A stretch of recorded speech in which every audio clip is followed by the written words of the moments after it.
วิธีจัดการขยะเศษอาหารในบ้าน4แบบด้วยกันครับวันนี้ครับก้องกินกรีนจะมาแนะนำวิธีการจัดการขยะเศษอาหารนะครับซึ่งเรารวบรวมมา4วิธีในคลิปเดียวครับแต่ละวิธีนี่ก็มีจุดเด่นต่างกันนะครับมีตั้งแต่วิธีแบบธรรมชาตินะครับต้นทุนหลักร้อยบาทเท่านั้นเองนะครับไปจนถึงวิธีที่แบบอัตโนมัติแสนสะดวกสบายถ้าใครกำลังมองหาวิธีจัดการเศษอาหารในบ้านอยู่นะครับก็รอดูได้เลยแต่ก่อนอื่นกดติดตามช่องก้องกินกรีนไว้ก่อนนะครับกดยั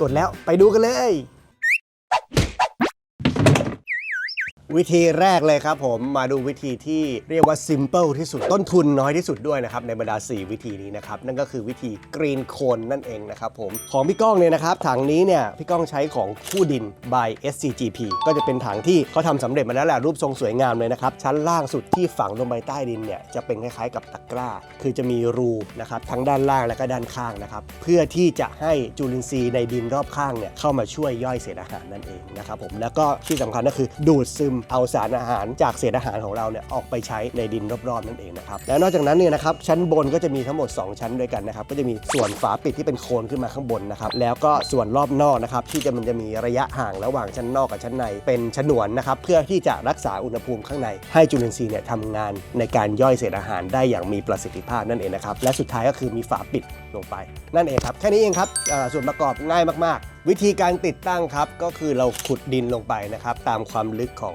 งส่วนประกอบชั้นล่างที่เป็นตะกร้านะครับที่เป็นรูเนี่ยนะฝังในส่วนนั้นให้อยู่ใต้ดินนะครับแล้วก็ข้างบนเนี่ยก็เหลือขึ้นมาประมาณสัก15เซนติเมตรนะครับซึ่งอันนี้พี่ก้องวัดจากถังคู่ดินนะครับเขาจะมีส่วนที่สูงขึ้นมาจากดินเนี่ยประมาณ15เซนติเมตรนะครับก็คือส่วนด้านบนนั่นเองนะครับแค่นี้เองครับจบนะครับแล้วเราก็สามารถที่จะใส่เศษอาหารลงไปได้เลยใส่ลงไปอย่างนี้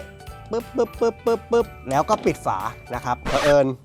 ฝาไปกล่องหายนะครับตอนย้ายที่มามันหายก็เลยเอาอันนี้มาปิดแทนก่อนนะครับแต่ว่าของจริงก็จะสวยงามกว่านี้นะครับแปะรูปให้ดูเลยนะฮะเศษอาหารที่ใส่ลงไปอะไรได้บ้างนะครับใส่ได้แทบทุกประเภทเลยนะครับเศษอาหารข้าวเนื้อสัตว์ไม่ต้องแยกน้ำก็ได้เพราะว่าพอใส่ลงไปแล้วเนี่ยน้ำก็จะซึมลงไปในดินเองนะครับผมแต่ว่าสิ่งที่ย่อยยากๆนะครับอย่างเช่นเปลือกผลไม้แข็งๆเปลือกหอยกระดูกแบบนี้นะครับพยายามอย่าใส่ลงไปเพราะว่าเดี๋ยวจะทำให้มันเต็มเร็วนั่นเองใส่ได้ทุกวันเลยใส่ได้ทุกวันลงไปนะครับเขาก็จะมีกระบวนการในการย่อยของเขาเองตามธรรมชาติเลยนะครับพี่น้องครับแล้วทำอย่างนี้มันจะมีกลิ่นเหม็นไหมโอเคครับเนื่องจากอันนี้เนี่ยนะครับเป็นวิธีการหมักแบบใช้ออกซิเจนนะครับกลิ่นน้อยลงอยู่แล้วออกซิเจนมาจากไหนก็มาจากดินรอบๆนี่แหละนะครับที่จะดูดออกซิเจนเข้าไปนะครับแล้วก็เข้าไปใช้ในการย่อยสลายนะครับส่วนแมลงเนี่ยโอเคบางทีอาจจะเปิดมาแล้วอาจจะเห็นมีน้องหนอนตัวเล็กๆอยู่บ้างนะครับถ้าเราไม่ได้ไปใส่ใจเขาเนี่ยมันเป็นกลไกทางธรรมชาติอยู่แล้วนะครับที่น้องหนอนน้องแมลงต่างๆที่มาจากในดินเนี่ยนะครับก็จะมาช่วยย่อยเศษอาหารของเราให้เร็วขึ้นนั่นเองนะครับเพราะฉะนั้นถ้าใครกลัวหนอนก็ไม่ต้องไปดูก็ได้นะครับแต่รับรองว่าไม่ได้ออกมาทำความรำคาญใจหรือว่ามาทำให้เราเกิดความอันตรายอะไรใดๆเลยครับ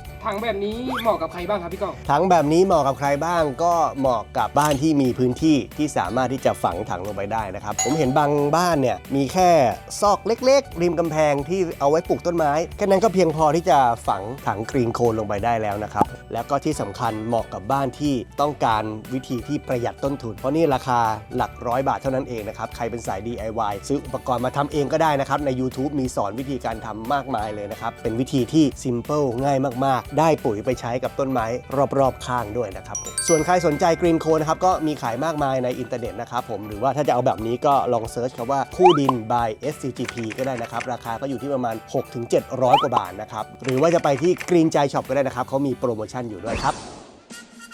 บแบบต่อมาครับก็คือถังหมุนนั่นเองครับเป็นแบบที่พี่ก้องเนี่ยรีวิวไว้บ่อยมากนะครับทั้งใน TikTok Facebook หรือว่าใน YouTube เองก็มีนะครับผมถังแบบนี้นี่สะดวกมากๆครับเป็นการถังหมุนที่ใช้อากาศเข้าไปในการช่วยย่อยเพราะฉะนั้นจะไม่มีกลิ่นเลยนะครับแล้วก็ง่ายมากๆด้วยนะครับผมถังหมุนแบบนี้นะครับพี่ก้องใช้ของถังหมักง่ายนะครับก็จะมีหลายรุ่นให้เลือกเลยนะครับไม่ว่าจะเป็นรุ่นใหญ่สำหรับครอบครัวที่มีเศษอาหารเยอะๆนะครับหรือว่าจะเป็นถังเดี่ยวเล็กๆแบบนี้นะครับหรือว่าจะเป็นถังคู่นะครับเอาไว้สำหรับสลับการใช้งานก็ได้มีให้เลือกหลากหลายรูปแบบครับและก็ที่สำคัญนะครับราคาก็ไม่แพงด้วยต้นทุนอยู่ที่หลักพันบาทเท่านั้นเองนะครับวิธีการใช้งานครับหมักง่ายยังไงครับเรามาดูกันนะครับอันนี้คือเศษอาหารที่พี่ก้องเตรียมไว้นะครับอย่างแรกเลยที่สำคัญก็คือต้องกรองน้ำออกก่อนนะครับเพราะว่าวิธีนี้ความสำคัญอยู่ที่ต้องควบคุมความชื้นในถังให้ดีไม่งั้นเดี๋ยวอาจจะเน่าได้นะครับผมสิ่งที่ใส่นะครับใส่ได้หมดทุกประเภทเลยนะครับแป้ง ข้าวส้มตำเนื้อสัตว์เปลือกผลไม้มันดีตรงนี้ครับอันนี้คือข้อดีของถัง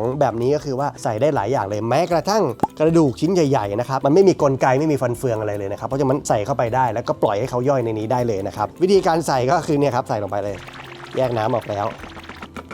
ยังไม่พอครับสิ่งสำคัญก็คือเราใส่เศษอาหารลงไปจำนวนเท่าไหร่เราต้องใส่ของแห้งตามเข้าไปอีก2อย่างนะครับ2อย่างนี้นะครับพี่ก้องเลือกเป็นใบไม้แห้งมาจากเนี่ยต้นไม้ในบ้านนี่เองนะครับเมื่อกี้ใส่เศษอาหารลงไปประมาณ1ขันนะครับเราก็ใส่ใบไม้แห้งลงไป1ขัน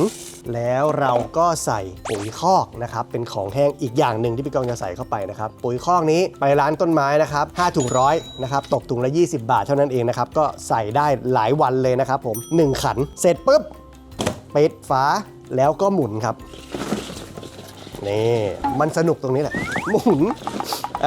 แล้วหลังจากนั้นประมาณ1เดือนนะครับเราก็จะได้ปุ๋ยออกมาก็สามารถที่จะมาใส่ต้นไม้ในบ้านพี่ก้องเนี่ยนะครับก็จะเป็นต้นไม้ที่โตมาจากปุ๋ยจากเศษอาหารทั้งนั้นเลยนี่ผ่านไปประมาณสักเดือนหนึ่งทุกอย่างมันก็จะแห้งแล้วนะครับข้อควรระวังมีอะไรบ้างครับเมื่อกี้พูดไปแล้วเดี๋ยวย้ำอีกทีหนึ่งก็คือ1จุดตำแหน่งที่ตั้งนะครับอย่าให้โดนฝนอย่าให้โดนแดดจัดเพราะว่าอุณหภูมิและความชื้นในถังนี้สำคัญมาก2ก็คือกรองน้ำออกจากเศษอาหารออกก่อนให้หมาดที่สุดนะครับแมลงมีไหมนะครับบางบ้านอาจจะเจอน้องหนอนอีกแล้วนะครับแต่ว่าต้องดูว่าเฮ้ยมันเป็นน้องหนอนที่มาช่วยเราหรือเปล่านะครับอย่างเช่นน้องหนอนแมลงวันลายนะครับเดี๋ยวแปะภาพให้หน้าตาเป็นแบบนี้ถ้าเจอแบบนี้นี่นะครับแอดเฟรนด์กันไว้เลยนะครับเพราะว่าเขามาช่วยเรานะครับเขามาช่วยในการย่อยเศษอาหารแล้วก็เป็นแมลงที่ไม่มีพิษไม่มีภัยต่อมนุษย์ด้วยนะครับข้อดีของแบบนี้ก็คือใช้งานง่ายครับแล้วก็ต้นทุนอยู่ที่หลักพันเท่านั้นเองนะครับแต่ว่าข้อจำกัดนะครับอาจจะไม่เหมาะกับคนที่อยู่คอนโดอาจจะไม่ได้มีพื้นที่กว้างขวางในการวางถังหมักนะครับหรือว่าอาจจะไม่ได้สะดวกนะครับในการไปซื้อของแห้งอย่างเช่นปุ๋ยคอกหรือว่าใบไม้แห้งมาใส่นะครับไม่เป็นไรเรามีอีก2วิธีให้ไปติดตามกันครับใครสนใจถังหมักง่ายแบบนี้นะครับก็สามารถเข้าไปสั่งซื้อได้ที่ Green ใจ Shop นะครับราคาก็อยู่ที่ประมาณ1,000 กว่าบาทปลายไปจนถึง 2,000 กว่าบาทแล้วแต่รุ่นแล้วแต่ขนาดนะครับแต่ว่ารับรองว่าบ้านของคุณเหมาะวิถีชีวิตของคุณเหมาะถังแบบนี้จบครับแบบถัดไปครับอันนี้เหมาะกับคนที่ชอบความง่ายมากเลยครับแต่จริงๆทุกแบบก็ง่ายหมดนะแต่แบบนี้นะฮะเรียกว่าเป็นเครื่องอัตโนมัติที่ไม่มีจุลินทรีย์ครับเราแบ่งประเภทประมาณนี้ก็แล้วกันนะครับที่พี่ก้องใช้อยู่นะครับเป็นของแบรนด์รากดินนะครับวิธีการของเขาก็คือเป็นการใช้ความร้อนอบเศษอาหารให้แห้งนะครับแล้วก็บดจนเป็นชิ้นเล็กๆเป็นผงๆเลยนะครับผมแล้วก็ดีไซน์สวยงามนะครับมินิมอลมากเลยนะครับพี่ก้องก็มาตั้งไว้ในส่วนของการแยกขยะนี่ก็จะเป็นโซนแยกขยะของออฟฟิศพี่ก้องตรงนี้นะครับใช้พื้นที่แค่นี้เองจุดที่วางนะครับควรจะวางในตำแหน่งที่มีอากาศถ่ายเทได้เพราะว่าเขาจะมีการปล่อยอากาศและก็ความร้อนจากในเครื่องออกมาข้างนอกเหมือนกันนะครับเศษอาหารที่สามารถใส่กับเครื่องในลักษณะนี้ได้นะครับเครื่องอัตโนมัติที่ไม่ใช้จุลินทรีย์ใช้วิธีการอบและบดนะครับก็จะเป็นเศษอาหารทั่วไปเลยนะครับแป้งเนื้อสัตว์เศษผักอะไรต่างๆได้หมดเลยนะครับข้อควรระวังก็คือว่าต้องแยกน้ำออกก่อนเพราะใช้ความร้อนในการอบนะครับเพราะฉะนั้นต้องเอาความชื้นออกให้มากที่สุดนะครับแล้วอะไรบ้างล่ะที่ใส่ไม่ได้นะครับผมเดี๋ยวผมดูโพยคู่มือก็เลยแล้วกันนะครับแล้วก็จะมีห้ามแคปซูลกาแฟคือตัวกากกาแฟใส่ได้แต่แคปซูลกาแฟถ้าพี่เล่นใส่ลงไปทั้งถ้วยพลาสติกหรือฟอยล์อลูมิเนียมมันก็ไม่ย่อยนะครับผมเปลือกหอยก้ามปูกุ้งขนาดใหญ่เนี่ยใส่ไม่ได้กระดูกชิ้นใหญ่อย่างเช่นกระดูกหมูใครกินเล้งอย่างเงี้ยอย่าไปใส่นะครับเดี๋ยวน้องพังแต่เขาบอกว่ากระดูกเล็กๆอย่างกระดูกไก่เงี้ยก็พอใส่ได้อยู่นะใบสับปะรดถั่วเปลือกแข็งเมล็ดและเปลือกทุเรียนกาบมะพร้าวไอศครีมและโยเกิร์ตห้ามใส่หรอน่าจะเรื่องเกี่ยวกับเรื่องของความเหนียวความหนืดและก็ความชื้นความเย็นนะครับพวกน้ำมันไขมันอย่างเงี้ยเขาไม่แนะนำแล้วก็พวกลูกอมหมากฝรั่งช็อกโกแลตของหวานที่มีน้ำตาลสูงเพราะว่าของเหล่านี้เวลาโดนความร้อนแล้วมันจะทำให้แบบมันเหนียวเนาะมันจะทำให้เครื่องเสียได้ก็ค่อนข้างครอบคลุมนะครับสำหรับอาหารหลากหลายอย่างเลยเครื่องนี้นะครับเขาจะมีอยู่2ไซส์ด้วยกันนะครับของรากดินก็คือ2ลิตรกับ3ลิตรนะครับเครื่องนี้จะเป็นขนาด3ลิตรนะครับใส่ลงไปเลย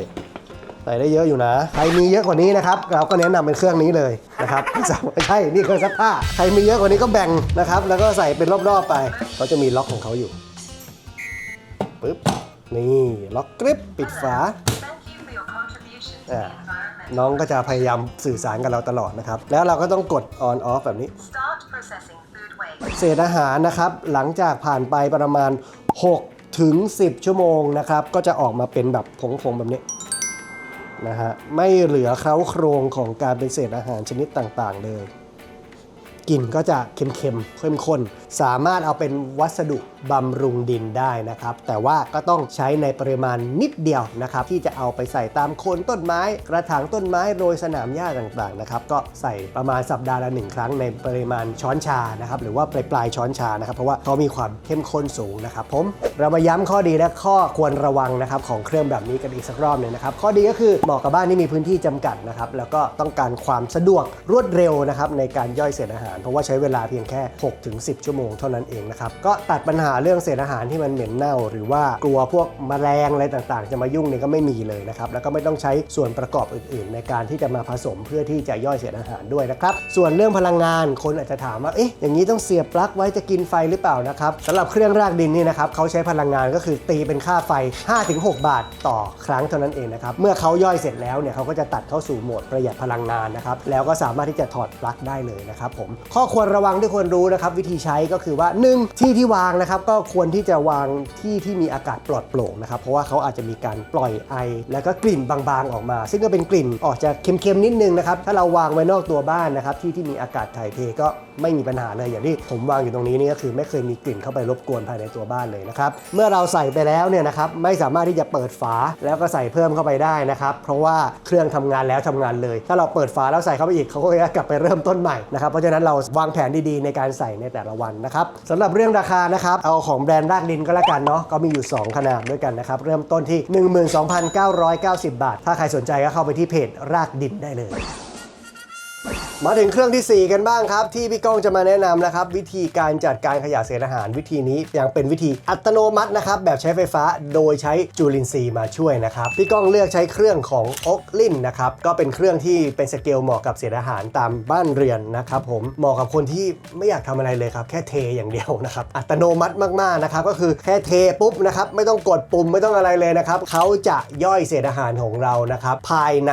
24 ชั่วโมงเท่านั้นเองนะครับและความง่ายกว่านั้นอีกนะครับก็คือเราไม่ต้องแยกน้ำออกด้วยนะครับสามารถเทลงไปทั้งเศษอาหารที่เป็นทั้งชิ้นและเป็นทั้งของเหลวได้เลยนะครับเขาก็จะสามารถย่อยได้เลยเครื่องนี้ใช้ไฟฟ้าครับต้องเสียบปลั๊กนะครับแล้วก็ต้องหาที่วางเนี่ยแน่นอนอยู่แล้วมันเป็นเครื่องใช้ไฟฟ้าเนาะก็จะต้องวางอยู่ในที่ไม่โดนแดดนะครับไม่โดนฝนซึ่งพี่ก้องก็เลือกวางไว้ในห้องเก็บของนะครับแล้วก็จะมีการต่อท่อออกไปนะครับเพราะว่าเขาจะต้องมีการระบายอากาศออกจากท่อด้วยนะครับหรือว่าใครที่มีชายคาบ้านหลังบ้านนะครับที่วางไว้นอกตัวบ้านไม่ต้องวางในห้องก็ได้เหมือนกันนะครับทำให้อากาศถ่ายเทหน่อยนะครับเรามาสาธิตวิธีการใช้งานให้เห็นกันก่อนเลยนะครับมาดูกันนะครับวิธีการก็คือครับเปิดฝาออกมาแบบนี้นะครับนี่แล้วก็เทลงไปนี่ปึ๊บแล้วก็ปิดฝาแล้วก็ออกไปได้เลย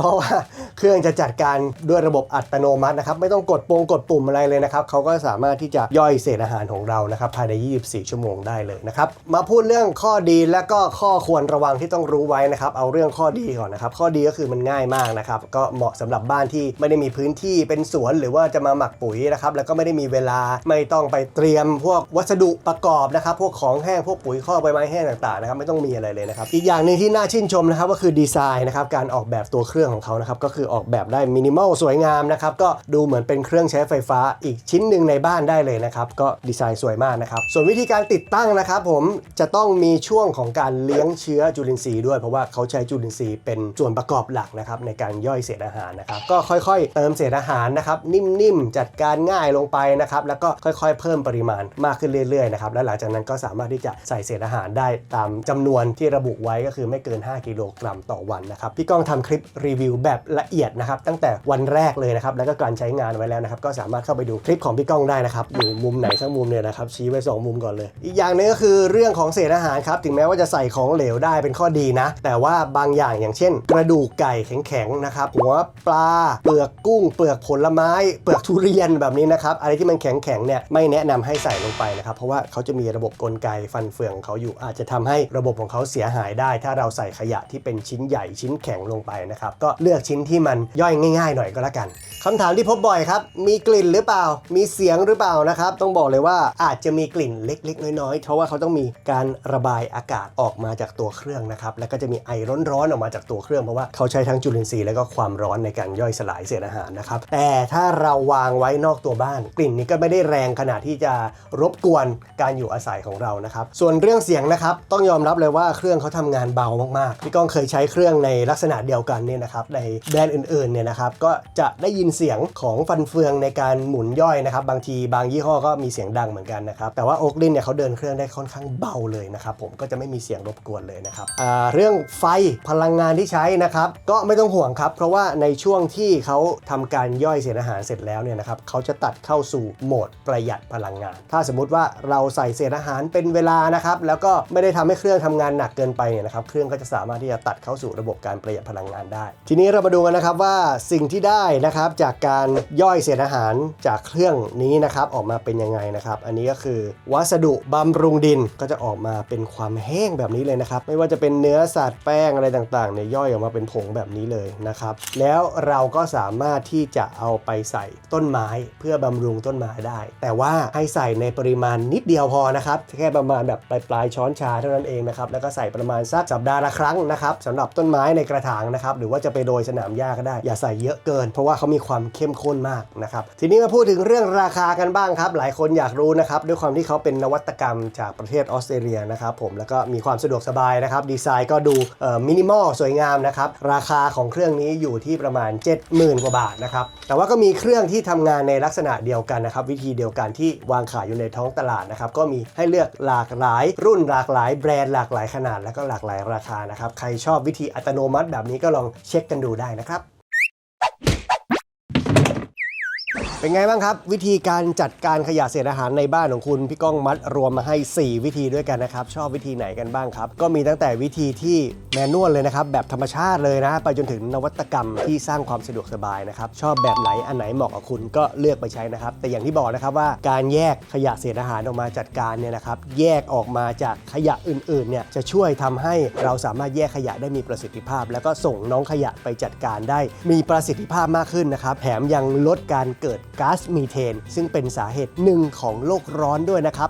แค่แยกเศษอาหารก็ช่วยโลกได้เยอะเลยเหรอเนี่ยนะครับใครสนใจวิธีไหนก็พิมพ์คอมเมนต์กันมาบอกหน่อยนะครับผมถ้าอยากจะหาความรู้เพิ่มเติมนะครับเข้าไปในกลุ่มแยกขยะกันเถอะนะครับใน Facebook กลุ่มนี้นะครับก็มีความรู้เรื่องทั้งการแยกขยะเศษอาหารทั้งการจัดการขยะเศษอาหารทั้งการแยกขยะอื่นๆมากมายเลยนะครับสมาชิกมีอยู่ 30,000 กว่าคนแล้วนะครับในตอนนี้ก็สามารถเข้าไปอยู่ในนั้นได้นะครับและที่สำคัญครับผมถ้าชอบคอนเทนต์แบบนี้นะครับอย่าลืมกดไลค์นะครับแล้วก็กดแชร์แล้วก็กดติดตามช่องก้องกินกรีนกันไว้ด้วยนะครับถ้าชอบความรู้ที่มีประโยชน์ทั้งต่อคุณและต่อโลกแบบนี้นะครับกดติดตามกันไว้หน่อยนะแล้วพบกันใหม่คลิปหน้ากับก้องกินกรีนครับบ๊ายบาย